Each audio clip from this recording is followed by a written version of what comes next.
Descubre la historia secreta de la yakuza en la Japón de la posguerra. ¿Te imaginas el poder y la violencia que dominaban las calles? Suscríbete y activa la campana para no perderte nada. Pero, ¿de dónde surge esta compleja organización? Su historia se remonta a los tequiya, comerciantes ambulantes del Japón feudal. Imagina a estos hombres, recorriendo el país con sus mercancías, a menudo marginados por la sociedad, formando lazos fuertes entre ellos para protegerse de la competencia y de las autoridades. Eran hábiles negociantes, pero también astutos y a veces violentos, creando una cultura propia basada en la lealtad y la jerarquía. Estos grupos, a menudo excluidos del sistema social establecido, desarrollaron sus propias normas y códigos de conducta.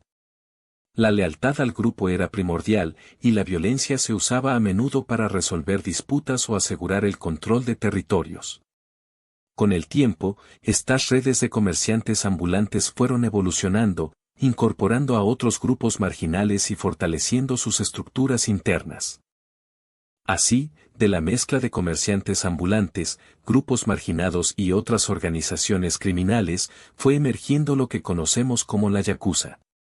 La estructura jerárquica, el código de honor, a menudo distorsionado, y la violencia como herramienta de control, tienen sus raíces en estas primeras comunidades de tequila. Recuerda que la yakuza de hoy no surgió de la nada, sus orígenes son mucho más complejos y oscuros de lo que podrías imaginar. Mira, el periodo Bakumatsu, con su caída del shogunato y el ascenso del emperador Meiji, fue un caos increíble. Imagínate, samuráis sin trabajo, antiguos sistemas de poder derrumbándose. Un vacío de poder perfecto para que grupos como los tequila, ya con una estructura jerárquica y una cultura de lealtad, se reorganizaran y se fortalecieran.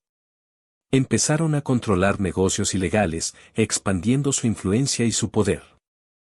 La era Meiji trajo la modernización, pero también la desigualdad.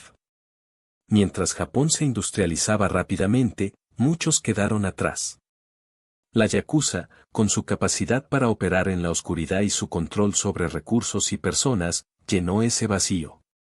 Se convirtieron en una especie de gobierno paralelo, ofreciendo protección a cambio de lealtad o pagos, extendiendo su influencia en la economía y la política. Piensa en la rápida expansión de las ciudades, la creciente población y la falta de una regulación efectiva. La yakuza se aprovechó de todo esto. Se infiltraron en los sindicatos obreros, controlaron los juegos de azar, la prostitución y otros negocios ilícitos. Su poder creció exponencialmente, convirtiéndose en una fuerza que el gobierno, a pesar de sus esfuerzos, no podía controlar completamente. Pues bien, ese vacío lo llenó la yakuza.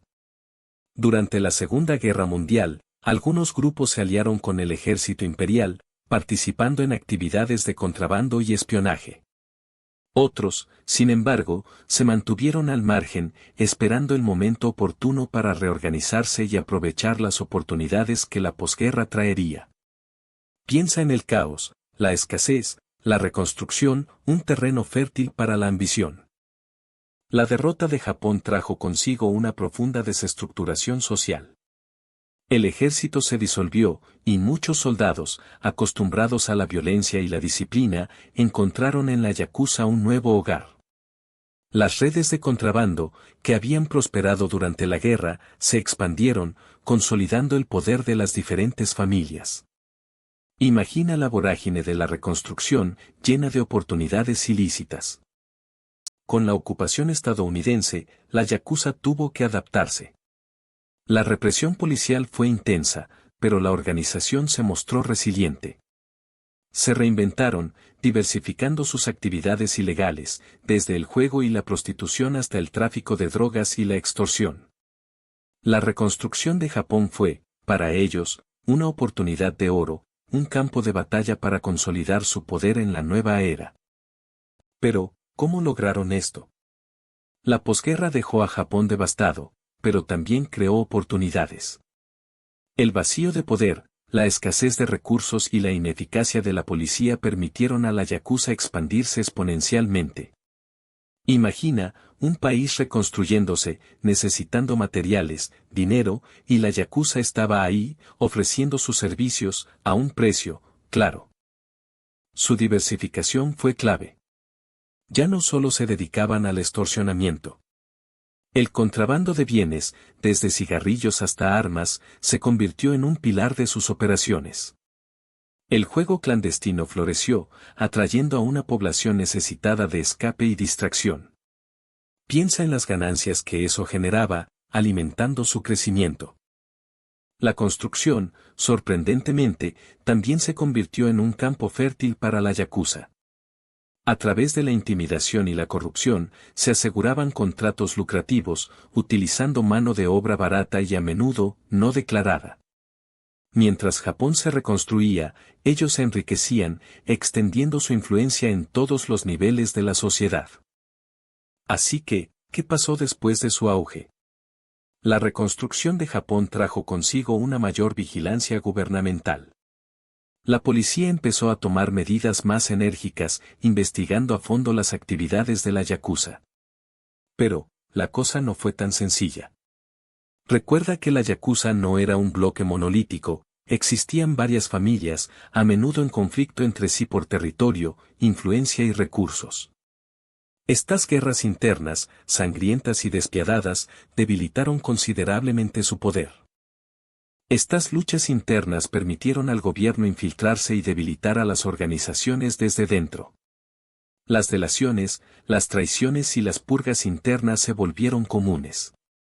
La imagen de poder e inviolabilidad que la yakuza proyectaba se empezó a resquebrajar. Ya no eran la fuerza omnipotente de antes, su control sobre la sociedad japonesa se debilitaba gradualmente. Tú mismo verás cómo este proceso se aceleró en las décadas siguientes.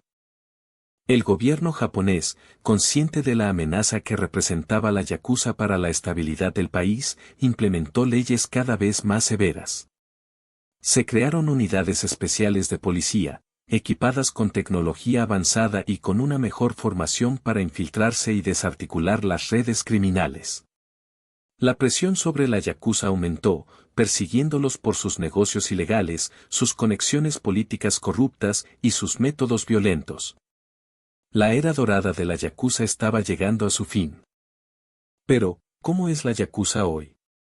Aunque su poder se ha reducido considerablemente tras décadas de fuertes medidas policiales, sigue presente.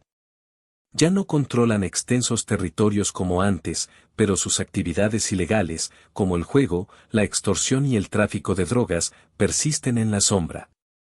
Piensa en las redes complejas que han tejido a lo largo de los años, difícil de desmantelar por completo. Su impacto en la sociedad japonesa es sutil pero palpable. La amenaza latente de la yakuza aún influye en algunas decisiones empresariales y la cultura del miedo, aunque disminuida, no ha desaparecido por completo. Recuerda que la penetración de la yakuza en la sociedad va más allá de lo que se ve a simple vista. El futuro de la yakuza es incierto. La globalización y la creciente presión internacional para combatir el crimen organizado representan una amenaza significativa. Sin embargo, su capacidad de adaptación a lo largo de la historia no debe subestimarse. Quizás se reinventen, se adapten a nuevas formas de operar, o simplemente se desvanezcan lentamente en el tiempo. Espero que hayas disfrutado de este viaje a la historia de la yakuza. Si te gustó, dale a like y suscríbete para más. ¿Qué piensas tú? Déjalo en los comentarios.